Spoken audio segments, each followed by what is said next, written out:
I didn't anticipate that we'd have a new movie worth talking about like this. Yeah, well, you did sort of anticipate it. I remember you said that the trailer didn't look as good as the movie probably was going to be, and I agreed. And so I think you did notice it to some degree, Yeah, but just to what it extent? was Yeah. when the early reviews, the pre-release stuff was starting to come out Mm-hmm. that I realized, oh, this trailer is selling something different from whatever the movie is, Mm-hmm. which is kind of an interesting discussion in and of itself. Like, it seems like this movie's going to make some money, so I guess the marketing worked.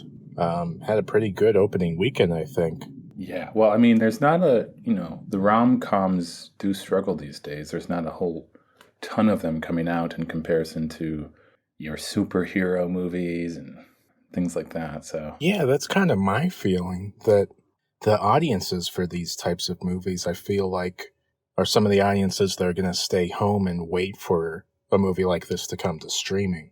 right. Um, and yeah, it's not like it's doing huge numbers. It's just like relative to, I think it's like a 20 million budget or something, and Mm-hmm. it being an A24 level movie, like it's doing good so far. Yeah.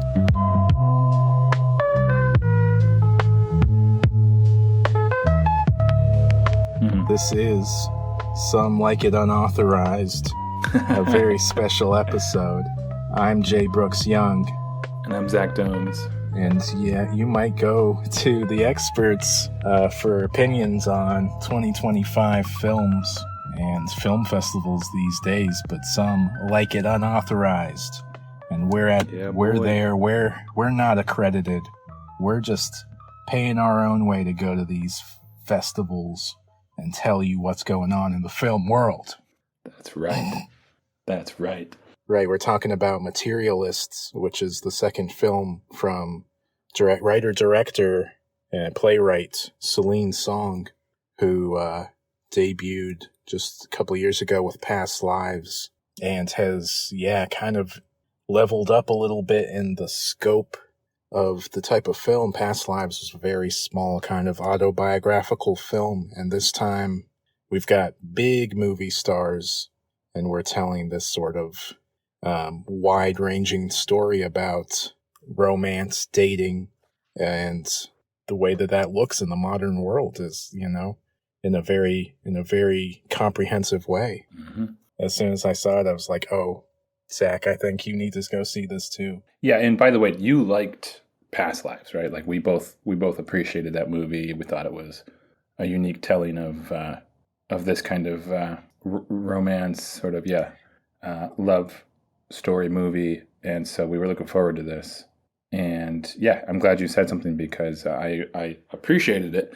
I haven't told you too much yet, and so Yeah. and you gave a kind of a long take on it for YouTube stories, and so I know a little bit from there. But we're just saying whatever we want, right? We're not. We should give like a little. Let's try to, I don't know, give our general thoughts at the top here, and then maybe we can have a little spoiler discussion after that. At some point. Okay, that's great. That's great. Yeah, I do think this, people's reactions have been all over the place for this so far. It seems like I'm kind of driving myself crazy because I put my take out there, so I kind of been seeing what other people have been saying.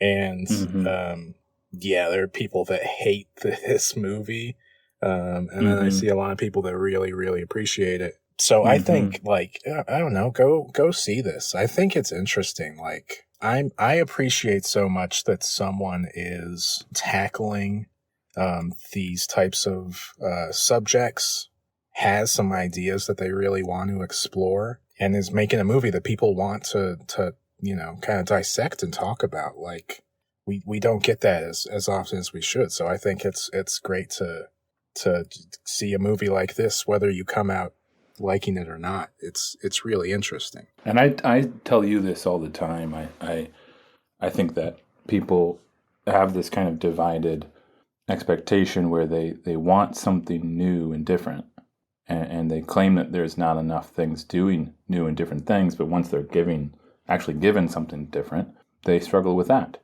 I think this is doing something different, and I think that the people's reactions are kind of meta in a way. I think that the film is actually telling the audience something by the end, and part of the reaction doesn't get the point, I would say. And without going into too much detail, there it is one of those things where the reaction to the film mirrors the kind of philosophy that the characters end up having, at the insight the characters end up having by the end, and they miss the point there. Yeah. It's kind of a tricky film to read, which I appreciate because while it's not really a conventional rom-com, it is borrowing on some of those sort of tropes and techniques in a way that I think you can't say entirely what Celine Song is intending to do, but I think it is confusing people, leading people to think that she is trying to do something that she's not, maybe. I think people, to give an example, like this Dakota Johnson discussion and, whether or not her acting is good in the movie, or whether or not it's like wooden or cold, or she has chemistry with the two other leads, Pedro Pascal and Chris Evans. Like, I think people are expecting that this movie's trying to give you like this, a lovable sort of romantic comedy lead that you can root for and stuff. And I think it wants to present you a very flawed person who has a hard time sort of connecting with their emotions, and is sort of, she plays this matchmaker where she just kind of tells people what they want to hear, and it sounds very canned. And I don't think you divorce like that part of your life from your personal life. I think those things blend together. So like, I think it makes sense that she doesn't change that much between who she is professionally and personally. And that performance just really works for me. But I think that character really throws people for a loop in terms of their expectations, Yeah, I would agree. I would agree with that. Yeah, it's in a way, she's, Celine Song she's kind of asking the audience to do a little work, which you don't always have to do with a rom-com. Typically, you're just kind of spoon-fed a romantic tale, and you're caught up in that ride. But here, she's kind of asking a little more of us. I think another way she's asking more of us, not just with the protagonist, but with the two men. And I know this is going to be a cartoonish example in a way, but with something like The Notebook, there's a very clear, obvious difference between the two men, right? In that movie, there's two men of different classes, but it's obvious to us which one the main character should go with. Here, it's two men of different classes, but there isn't much difference personality-wise. Like, not that much. They're much less different than more traditional rom-coms are. You have to watch this protagonist try to decide between these two men in her life, but you're not given that much detail or description as to what their internal lives are like, what they are really like. It's asking much more of the audience, and it's causing us to dwell more on the actual ideals and philosophies of modern dating, more than like getting caught up in the relational aspects of the characters themselves. Yeah. And I think that's going to lead some people to latch on to certain details, whether they think those say a lot about the characters and allow you to read into them, or if they just feel like unrealistic in some way, and they decide that they can't, the characters don't make sense to them. There's this part about the Dakota Johnson character saying that she makes $80K a year before taxes, and that doesn't really make sense with the type of apartment she has and stuff. And I've seen a lot of people bring that up, kind of the same way that when Saltburn came out, everyone was up in arms about like whether the songs when they're doing the karaoke are anachronistic, if they're like, oh, that came out a year after this movie's supposed to be set, or, you know, this sort of thing. Like when there's not a lot to go on with the characters, sometimes it comes down to whether you're like want to read into the film and think about the themes, or if that frustrates you and kind of takes you out of the film, you know? Mm-hmm.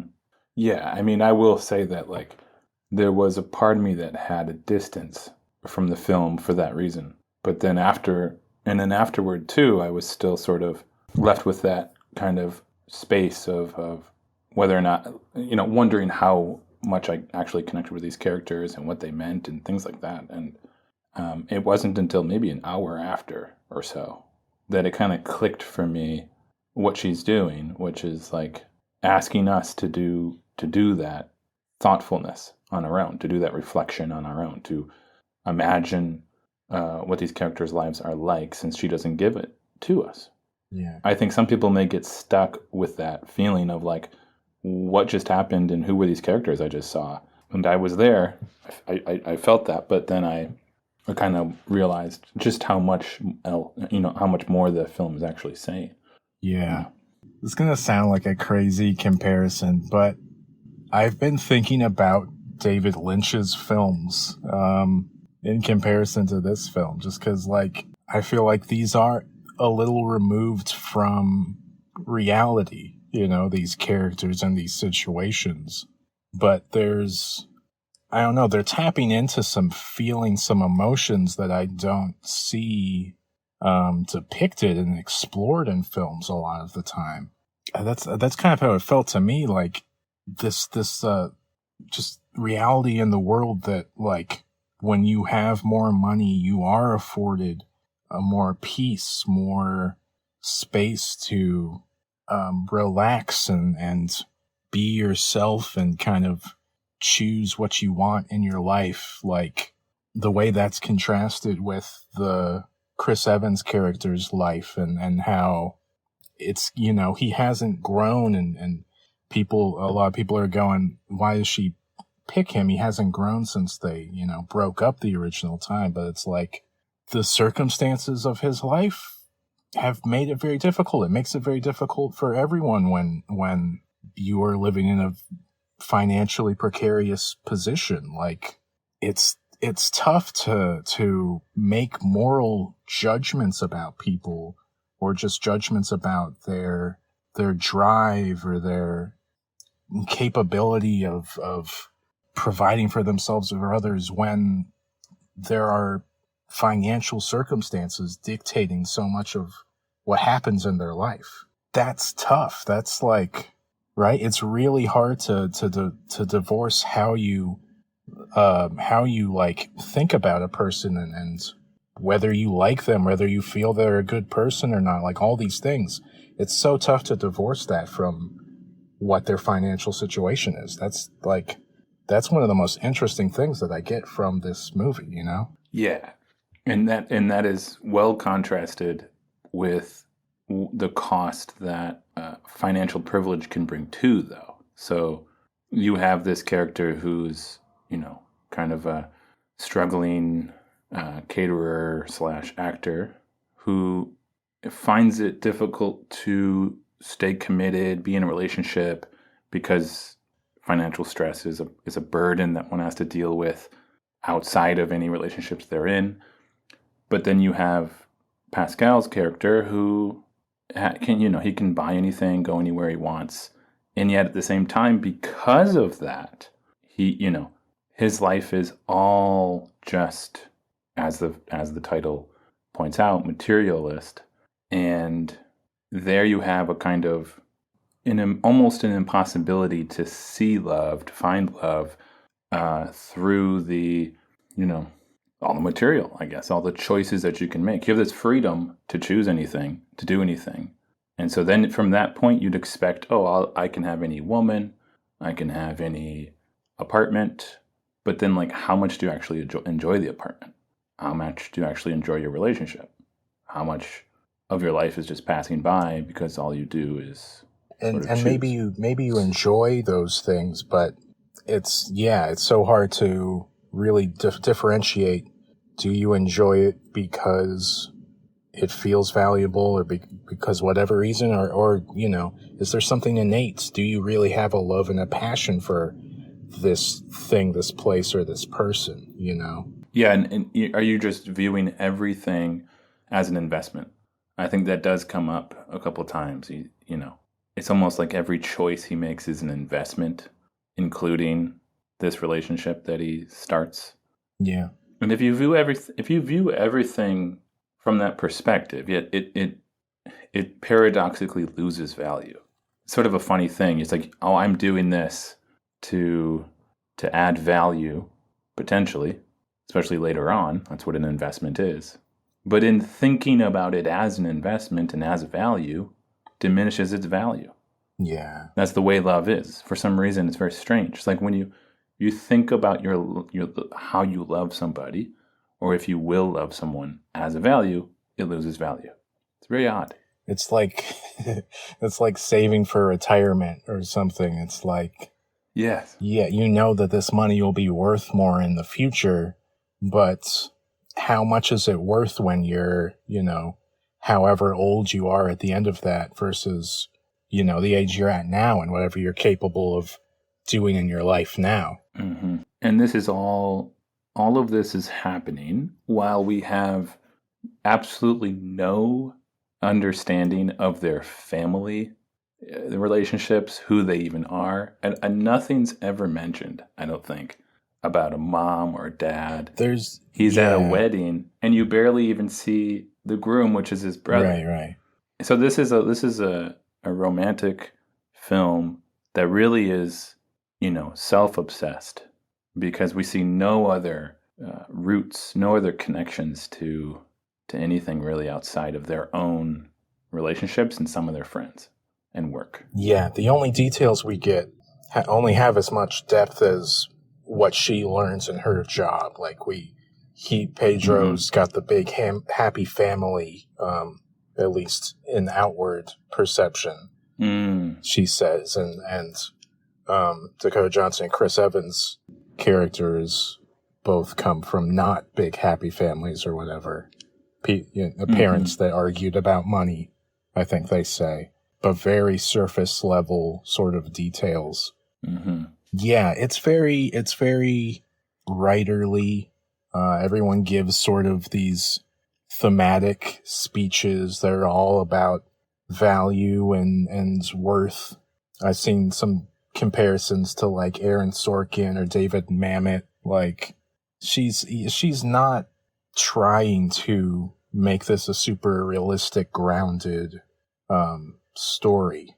The dialogue is not that. So I don't know. I appreciate that just because, it gives you so much to think about. So I'm okay with the sort of artificiality. Like there's a value in stories that are heightened or artificial in some way because they still can make you think about things. Mm-hmm. Yeah, and she's sometimes has like a critical lens too of some of the people who will be watching this film, right? Like she doesn't hold back too much from some soft criticism of the way we live our lives, of how we present ourselves. You had a couple of moments of, almost the interview scenes where it's like the person's talking directly to the camera. And in the first sequence, she's kind of interviewing men, and you get a sense of like some of the flaws that men can have with their desires for kind of relationship they want. And then you have another sequence similar to that where it's the women. And there's a difference there, and Song doesn't hold back from exposing the funny things that we do in modern day dating and things like that, especially the more wealthy metropolitan type. Yeah. Yeah, those are kind of some of the more overtly funny sequences in Mm-hmm. the film. Did you get to see this with a very big audience? Like how did people react in the theater? No, I actually know the audience, the theater I went to only had Uh, one other couple. Yeah, it was two women, and in the beginning, the one woman was saying to the other one, I don't know if you're gonna like this film, but I'm glad you're giving it a try." that Yeah, might not be good news. in some sense, I have the fortune of being in a small town, so I get to see these films with a very small audience, sometimes empty theater at times. Yeah. Other times, I do wish that there was more people just to see how their reaction was. But what about you? What was your experience Yeah, I like? had this like older woman kind of seated behind me, and it was a pretty good crowd. I went and saw it at the one of the smaller art house theaters here in Chicago, but this older woman kind of found a lot of things really funny, just in like, oh, that's fun, that's smart. Like she loved those little dating interview montages and the Hmm. jabs at men and at sort of young people and I don't know. I loved it. I love that energy where she's just like, yeah, this we're poking fun at how ridiculous modern dating is and like yeah, like let's have some fun with it. You know, that's she kind of brought that vibe for our audience, I think. Hmm. Yeah, maybe we move into talking about more spoilery stuff now and talk about some other parts of the film. Yeah. Spoilery stuff, spoilery stuff, spoilery stuff. Yeah, besides the comedy, you also get this plot with one of her clients who she's been trying to set up on dates for multiple months, who is sexually assaulted on one of these dates that she sets up, and a lot of people are taking issue with how this is depicted. Certainly not everyone, but a lot of people are saying that this feels like it's just the subplot that's in service of the Dakota Johnson character's development. I don't know. I liked how it was depicted. I thought it gave that character a lot of space, and I don't know. I just felt like it came from a really well considered place. That like you simply wouldn't get a sort of plot thread like that in a regular rom com or some kind of romantic drama, Hmm. and that like yeah, there's space for to explore like how dangerous this is for women, and like what it means to sort of go through that and to like move past that, move on with your life. Like I think it resolves very nicely where it's like she's not like this damaged woman now and like her life is over or something. Like she still wants to date, she still wants to be romantic and find someone. Like I feel like that's really important, that that's sort of the outcome of that story. Yeah, but what did you think?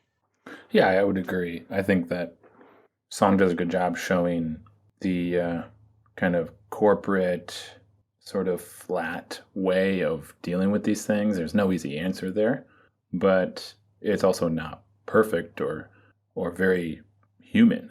The way that corporations can deal with these types of things, you have that, when she's told about it, the boss is just kind of cold and kind of treats it like a statistic in a way, just sort of saying like it's a risk, again, like it's an investment, like these are risks that happen. It's like such a cold um, way of dealing with that. And I think that, yeah, this does a good job showing this main character having a real trouble with that response because she's a human, Mm-hmm. like the corporations, they have such a way of dehumanizing us and just treating us like statistics and risks and all these things when in reality, people's lives are at stake and people's well-being it matters. So she goes out and finds her, despite that being considered not appropriate for the legalistic way of dealing with it, right? So she actually goes out of her way to track her down. And so, yeah, I think those criticisms they're fine, but I just think that they're a little off the mark. I think this does quite fine. Yeah. There's like little bits that I maybe bump up against. Like, yeah, it is a little goofy that she doesn't have any friends in the city. She says she tried to like call her lawyers and the police, and then her matchmaker was like the next person on the list, basically. It's a little goofy. I also think people are ignoring that, like, it's not so outlandish for people to like not have friends in the city, especially these days. Like, it's so easy to just move through the world and not interact with people or not have occasions to like build meaningful relationships with people. You know, a big part of this movie is sort of about the disconnections, the loneliness that people have because so much of life is like contained online and it's transactional. So like it's functional in a story sense, but it doesn't I think it makes sense. I think it's not totally unrealistic, you know? Mm-hmm. Yeah, this is a problem that I think a lot of shows or movies run into when they try to deal with a lot of different moving parts, different like characters' lives and things. And you're either left to wonder how this funny little coincidence is occurring, you know, whether it's the character having no friends in the city. You, as a director, you either have to like leave people to wonder, or you have to explain it, and then you run the risk of that explanation being good or taking up time that's unnecessary to go into. Yeah. I mean, yeah, for sure. I've met plenty of people who have no friends in New York and suggest that they want to meet new people, but New York is a tough place. People there are very outward and expressive and outgoing, and if you're just like even slightly introverted or not super extroverted, it can be tough, you know? Yeah. We aren't, in a lot of cases, we aren't sort of given the tools, or just, it doesn't come naturally to like, how do you maintain a relationship that has to live on through texting, through making plans with busy people, all these things. And then the other funny bit is like that phone call that she makes when they're out at the wedding upstate, kind of like suddenly brings her story back to the forefront. And then when Dakota Johnson walks back out onto the stoop after that's sort of resolved and like the Chris Evans character kind of like takes a beat, and then he sort of continues the conversation where they left off before that phone call upstate. That was a little goofy, just like, Yeah. you know, of course it makes sense. Like, he was out there all night, basically. He had time to think about it, but it does feel like we just kind of cut and pasted that scene in, and like the dialogue and that on either side was just like continued unabated. Yeah, right. At some point, you would have let him in. You know, at some point you would have probably said, you know, you would have been like, you know, by the way, I'm sitting here chatting with you, and it seems like things are good now. So if you're cool with this, I'm going to just let my friend inside so he's not outside, or something like that. Or he would be more disheveled when he gets up, and he just sort of looks like his suit is the same as it was when he put it on. I mean, again, this is something that you could nitpick any film or show about, because, you know, it's just not every film is trying to be the most realistic representation of life possible. Some films stretch things, like you say, and this one for sure stretches things. I mean, I'm a wedding photographer, so I've been to hundreds of weddings, and yeah, there's never been a film I've ever seen that gets weddings correct ever, because it's a stage. The one I can think of. Oh, I don't even know if it was a wedding, but Terrence Malick, he just has a scene in there where it's like a party, and really he just lets the characters have a party, and it really feels correct. But I now don't even remember if that was a wedding. Yeah, I don't think there's ever been an accurate depiction of a wedding. So, that's always something to critique. But on the other hand, did you learn anything from the play? Actually, in some sense, you said she was a playwright. Yeah.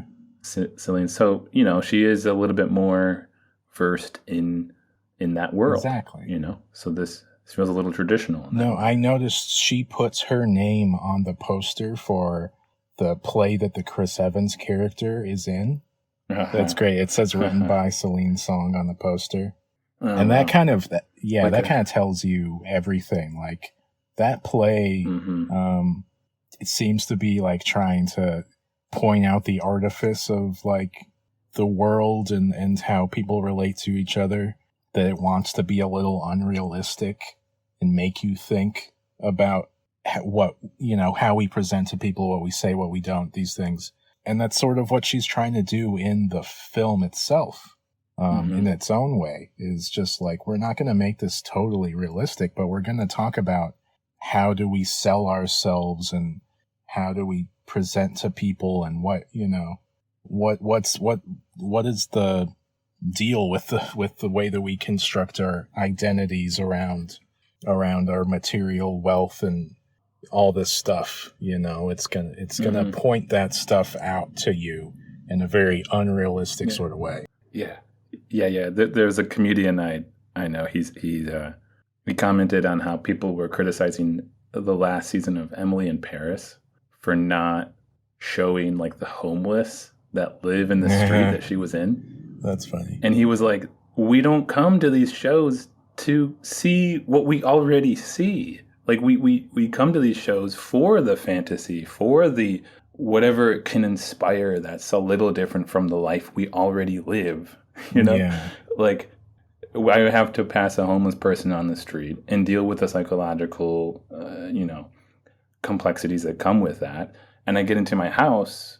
Why would I, if, there are plenty of things I can watch about homelessness if I want to, but why when I turn on any show do I have to see the exact representation of life outside in my show? Let it be fantasy, let it be even experimental or, staged, as it is, as it always has been. Yeah. I mean, there's a critique to be made there, and on the larger level, like, what does it mean that so much of our media is escapist? It, doesn't want to address those things. It's funny to single out one show and say they're not doing that. Like, let's make it a bigger discussion about how television has warped the minds of people for almost 100 years or whatever. But a film like this, I think it's getting you to think about interesting things that we should all be thinking about.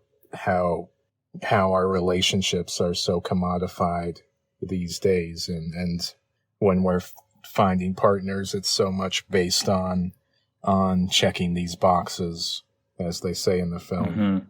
Well, in because that's the case, we commodify our self-image, right? And so Pedro Pascal's character gets this procedure, to break his legs and make himself 6 inches taller, which is one of those things where the surgery has real medical importance for some people. Some people have a leg that's too short or whatever it might be, and so they get this procedure to help them walk better. But as it is, wealthy people always take advantage of the procedures that are originally designed for real medical importance and use it for cosmetic purposes and value, as it's said in the film. And what I find so striking is that he gets this procedure, doesn't talk about it. It's his one, you could say, it's his one flaw or something like that. But it's not that his flaw isn't that he was short and is now taller. The flaw is that he thinks about it and he's still shameful of it, even though he's now tall. It's kind of a remarkable scene in a way when he gets caught and they go out to the kitchen and he has to talk about it, and he can't believe that she doesn't care. So it's such an internal conflict for him that he did this thing and can't let it go, still to this day. Yeah. That I love how that scene is handled. Yeah. It's such a bold kind of twist, but like, yeah, it speaks to like how your wealth warps your brain. Like you were saying before, like it just, everything, like it becomes imaginable for you to sort of design every bit of your life, and then like what's real, like what, it becomes so hard for you to have a sense of that for yourself. Yeah, and it's just so hard to get away from focusing on the external. Yeah, it's already hard to do if you have like an average, financial situation. If they just cannot express their internal that well, or they just have a disconnect between the external and what's going on within them, or that they stake so much on the external. That's what it is. So much is staked on it that any little disturbance could really affect them. Yeah. I think this film is realistic about how these factors just totally dictate who we are, who we develop into. And I've seen some more serious sort of critics levy at this film that it hates poor people, that it wants to depict them as like sloppy and lazy and just like all these things. And I just like, I don't see this film making sort of a moral judgment on those people.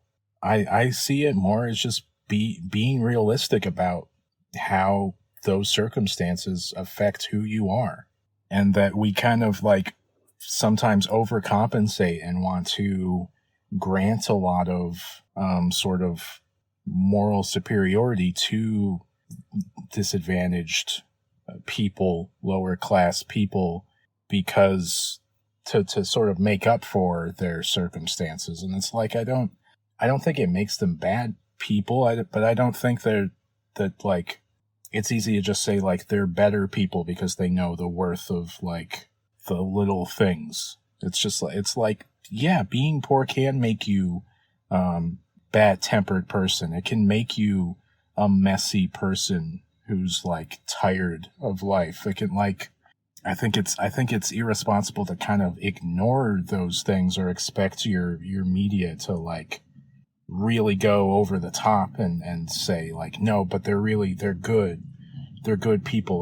Let's show you, specific ways that despite being poor, they're good. I think that would be really artificial and uninteresting, if that makes sense. Yeah.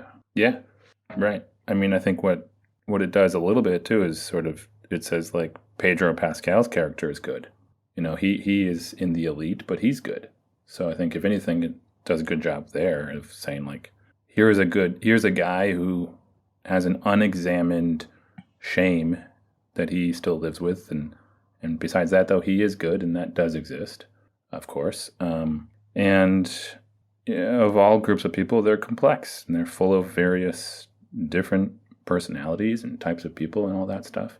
One of the other ways it's realistic is with the decision they make to get married at City Hall, which is like truly, spot on in terms of what's going on in our culture. I talk to couples who we shoot there, and they say that in order to get a spot at City Hall, a time or register there or whatever, they have to get in line online, and basically it's like buying a ticket for a festival. It sells out that week.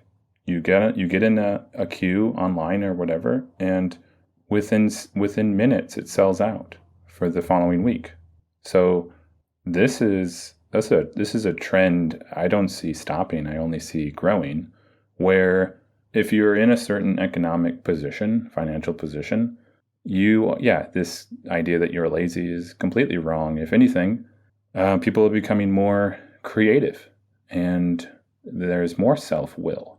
They're willing to do something that's against tradition. That is not laziness, that's courage. Yeah. You know, there's I mean, as I see it, there's lots of courage there to say, hey, mom, dad, I know you got married this way, but we're going to do it whichever way we want. So, Yeah. so there. Yeah. Man, Interesting film. Yeah. Yeah, the David Lynch thing for me, it's like people are so divided on this film right now, and I'm just really curious if that shifts in the future. Like, if we look back and people are able to see, oh, maybe Celine Song is being a little subversive here. Maybe, maybe this isn't like her just failing to give you a surface level romantic movie like people seem to be thinking. Like, maybe she wants to mess with the audience a little bit. And That's what I think. Yeah. So that was Materialists. In a weird way, this is a segue, but in a weird way, Materialists kind of reminded me of the film we saw at Berlinale Festival. What is it called? The Kicking? If I had legs, I'd kick you. Yeah, it reminded me of that in the sense that it really was just about their lives. And you, like I said, you never met their family.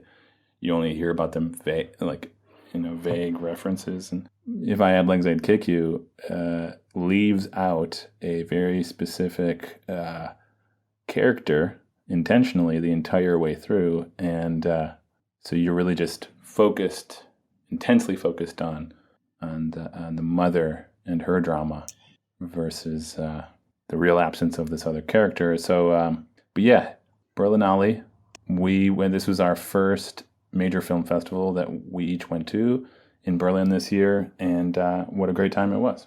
Yeah, it was really fun. We've been kind of itching to like try out a festival, and I think it's one of the more affordable ones. It's one of the more sort of public facing festivals. You can sort of buy tickets for any movie basically piecemeal at a pretty affordable price. So it made sense for us to dip our toes in there. And yeah, I think it's a terrific festival. I think it brought together a fun slate of different types of films. Mm-hmm. Well, one thing, it was cold, so that's a good thing to know about. If you go, dress, bring right. It's in warm February, clothing. Right? Yeah. No, I thought it was great. I thought, as somebody who's appreciated film my whole life, just to see these films be screened in the setting of critics and other filmmakers and that whole world is just so exciting. So I could see the draw to it, and it definitely gave me the bug to want to go back to a festival at some point. There's some films that already came out that we saw there. One was Magic Farm, kind of a low budget first film from a female director. Second, yeah, Amalia Ullman is the director. Yeah, super fun. Yeah, it's got a fun cast with Chloe Sevigny and Alex Wolff kind of as the lead. The kid from Hereditary, and it's just a good comedy. I think it brings together a lot of fun elements. So yeah, I think that came out already, but people should look for that because I think it's just a fun film. Fun film, and also promising film for potential more to come from that director. Yeah. One to watch. Like sure. You mentioned, If I Had Legs, I'd Kick You was directed by Mary Bronstein, who I guess hasn't made a film for quite a while. She got her start kind of making like the quote unquote mumblecore type movies. And this is very different. I think this is produced by one of the Safdie brothers, but it's got that sort of neurotic thriller, like very subjective single character thriller thing going on, but about a mother, dealing with like a difficult child, a child with a lot of special needs. So it's a little different than that type of film normally is.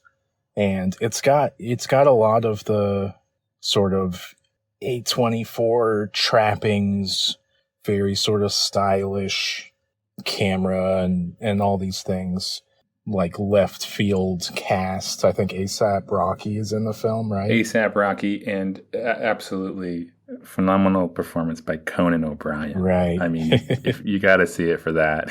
Yeah. I think this is the beginning of a new side career for him.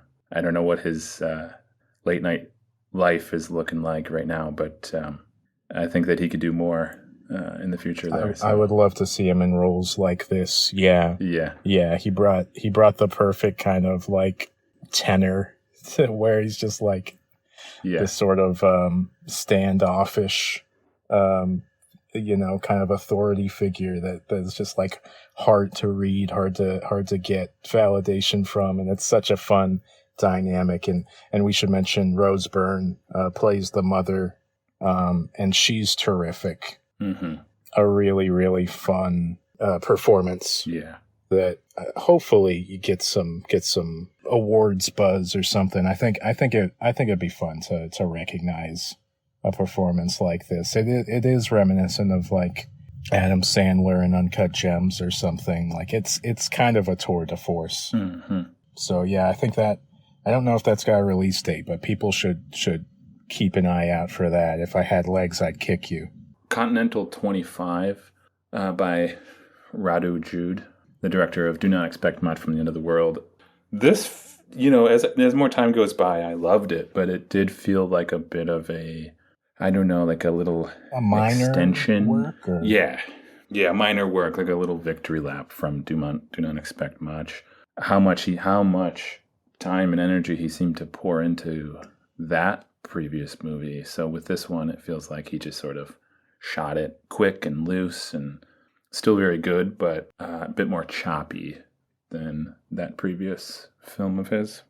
Yeah, it's still worth checking out because he's definitely got interesting ideas, and I don't know much about local Romanian politics and things, but it's interesting to see his perspective on the gentrification and all these different little things that he kind of comments on in the film, and it's got a lot of really little funny bits in it too.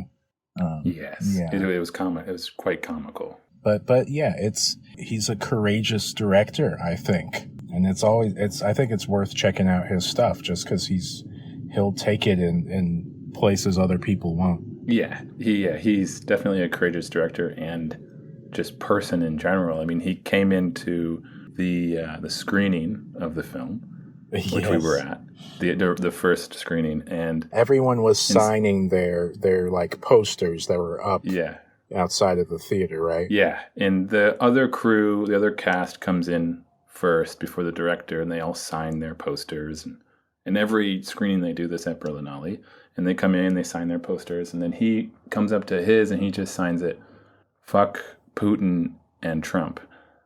And the whole crowd, because we got the like video feed in the theater of it. Yeah. Everyone loved that. Yeah, fantastic kind of bold director. And I after watching Do Not Expect Much, I've been kind of looking forward to anything he makes. So I was so excited to be there. Yeah, and that's also the thing about Berlin, the Berlinale, as well as I think there's some sort of pomp and circumstance to it, but it's not like a Venice or a Cannes.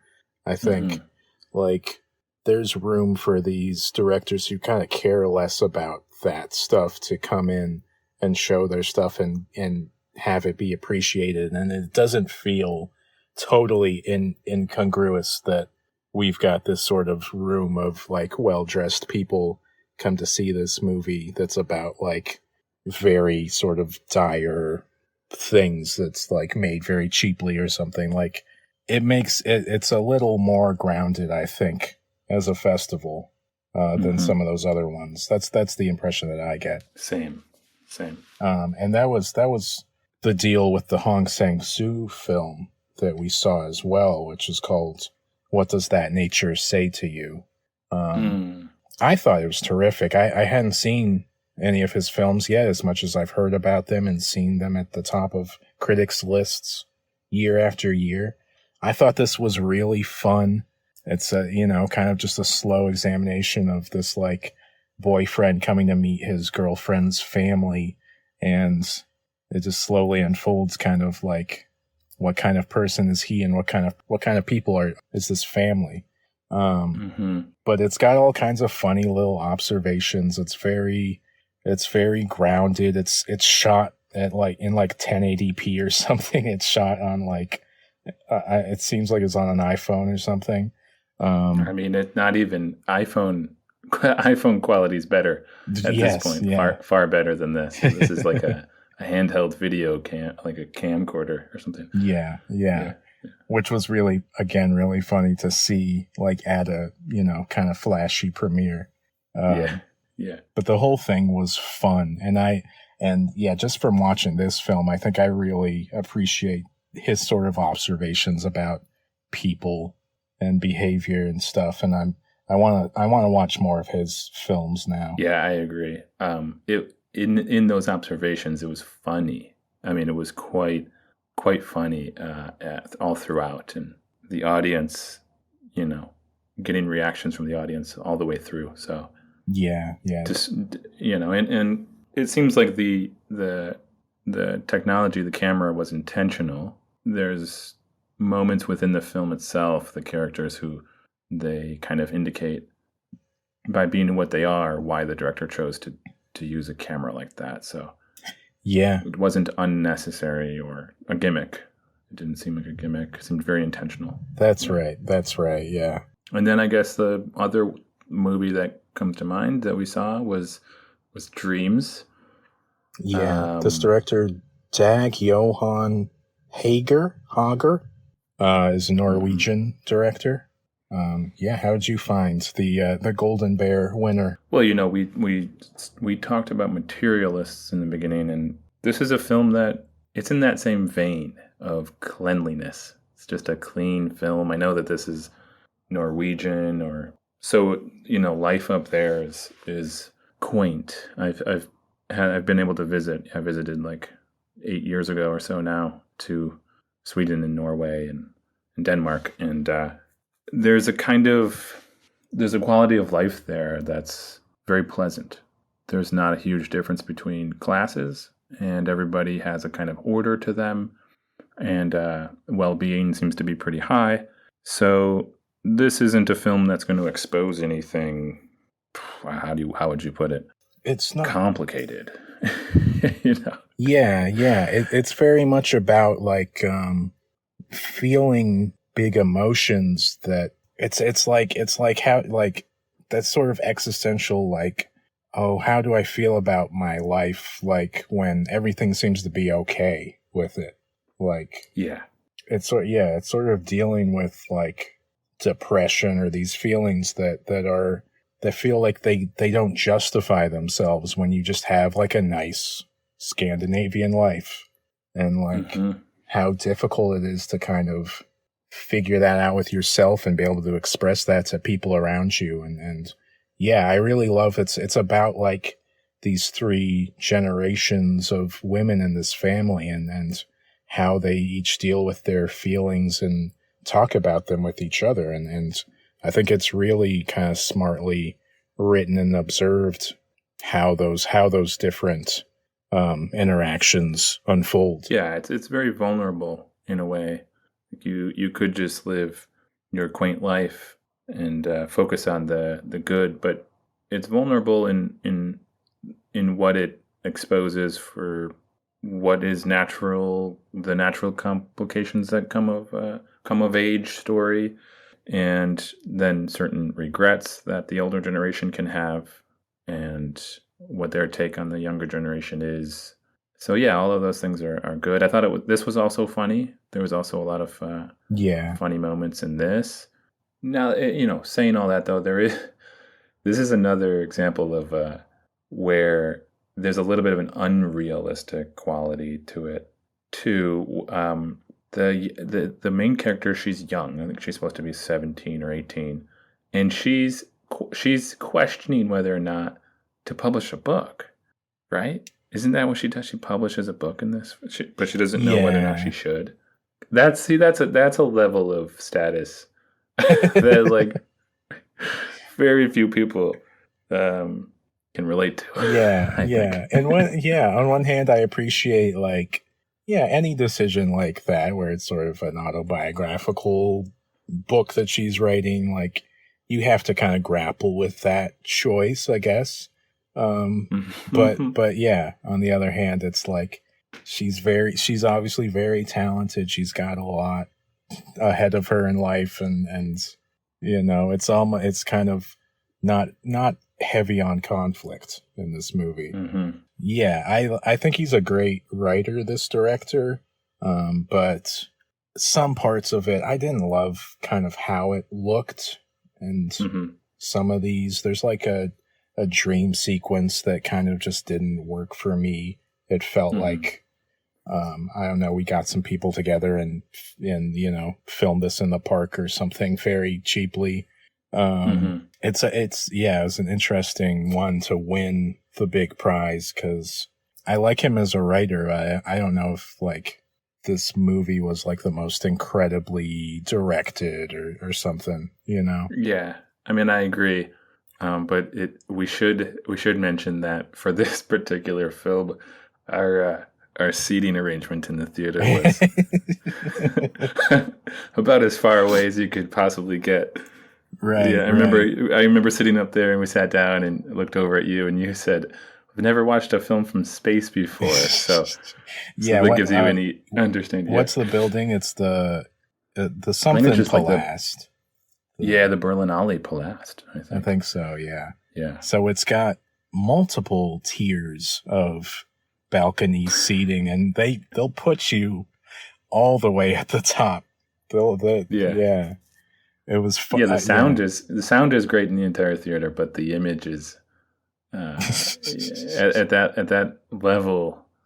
It's about the size of you holding your iPhone in front of your face. Yeah, it was like if you have a balcony in your apartment and you sat outside and tried to watch someone's TV a floor down across the courtyard or something. Yeah, they're showing a movie in the park. Yeah. So you're watching the movie from way up above. Yeah. Yeah, something like that. Funny stuff, man. But yeah. Did you see any anything else or any retrospectives were of interest? The other coolest thing that I got to see was a screening of this 80s Spanish documentary called Dressed in Blue, which was about the lives of this collection of trans women. And one of the subjects of the film, I think she might have been the only surviving woman there. They're left from the subjects in the film. She came to the screening and spoke to the audience, and it was really beautiful because she got just such a great reception from everyone and was really moved to see everyone there, everyone appreciating the film. So it was that's really cool that something like that can happen at a festival like this, and that, something that a film like that, documentary, gets made at some point in your life. And I think that might have been banned or not shown for very long in Spain originally. So it's you don't know what kind of life a film like that is going to have. And I think it means something when that stuff lives on and people get to connect with that, later on in the future. And it seemed great for her to get that experience, to see that film meant so much to people, Yeah, that sounded like a great experience. And yeah, that it's just a great reminder that that's what these festivals are for. Not just new films and new directors, but retrospectives that may have been overlooked or can bring a new energy to how we view films of the past. And it can feel like an insular world at these festivals, I think, but like, you know, there's an example where this touches something outside of that bubble in a way that felt really tangible. Yeah. Yeah, I mean, the entire world of art is insular to some degree, and for some good reason. Like some of these people have a very fine-tuned expertise on film, and although the general audience doesn't always get what that perspective is, it trickles out to some degree, and it affects new filmmakers. I think of I like to think of all these really experimental filmmakers who do short films and things like that, and sometimes never attempt a traditional film format.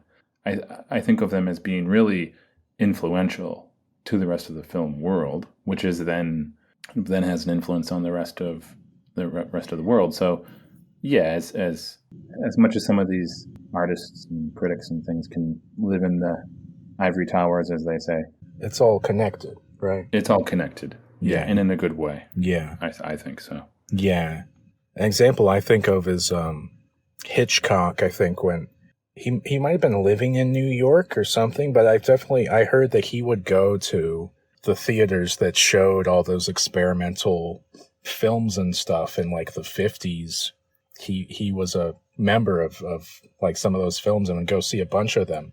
And I see that. I think like you watch some of his 50s and 60s films and you see like you see Meshes of the Afternoon, you see some of that experimental stuff in there, and then I think that, you know, like Hitchcock becomes one of the most influential directors worldwide, really. Like he he changes the course of what films look like forever. And then like you can kind of connect that back to those experimental directors that a lot of people did not see at that time. They had a hand in that, in changing that, with the way film looked, you know? Yeah, exactly.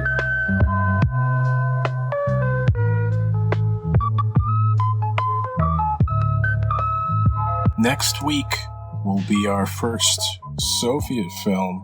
We're watching Sergei Parajanov's Shadows of Forgotten Ancestors, another 1965 film. This is a Ukrainian film, though Parajanov is not Ukrainian by birth, but yeah, and if nothing else, the color of these films are all so amazing. In the 1960s, the film they're using is amazing, beautiful, saturated.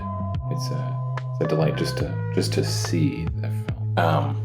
Absolutely recommend people check out Shadows of Forgotten Ancestors because it will blow your hair back. It is a wild film.